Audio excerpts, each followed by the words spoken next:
Yo, welcome back to the PIS. This is Dogfighting Prep number 8, Managing the Distance. So first things first, much like an MMA fight or a boxing match, he who manages the distance manages the damage, one of my favorite sayings in BJJ. So it is also true in Star Citizen. You want to control the fight, and you want to fight at the range you want to fight at. You do not want to let your opponent decide that for you. The most effective range for a lot of these maneuvers is somewhere between 350 850 meters. I'm not telling you that you can't shoot someone or you can't be shot from outside of 900, 1100, 1200 meters.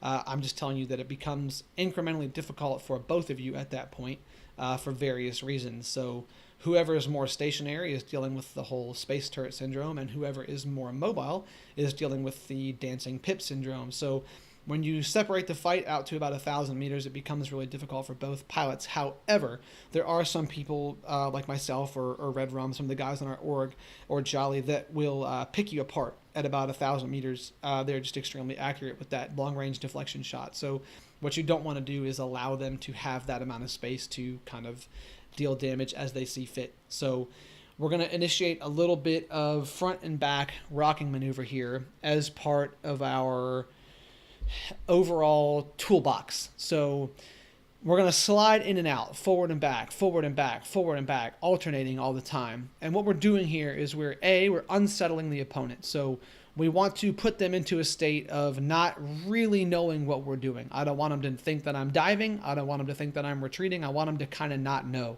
So by keeping this front and back seesaw, front and back seesaw, front and back seesaw, along with the other techniques that I'm showing you, it's just making you a very inconsistent target. So when you combine that with the nose facing and the rolling and the bathtub rock and the front and back seesaw, it's making you a really kind of randomized, difficult target to hit.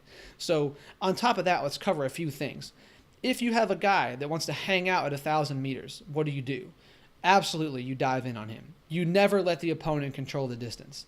Now, some of you might say, well, if I'm sitting at 1,000 and I want to be at 1,000, I'm controlling. Well, okay, but you're not, because we don't want to be at 1,000. If you've made it this far on this technique series, hopefully you, at least by this point, you believe what I'm saying is at least halfway accurate, and I promise you don't want to be hanging out at 1,000 meters. So you want to push the fight, push the advantage. So if they're going to hang out and do what we call parking the bus, then by all means, you're going to dive in and go get it. And I'll show you just a quick example here of what that looks like. So you can see here that my opponent is pretty content to stay outside this 1,000-meter range and just take pot shots at me while I do the bathtub rock, okay?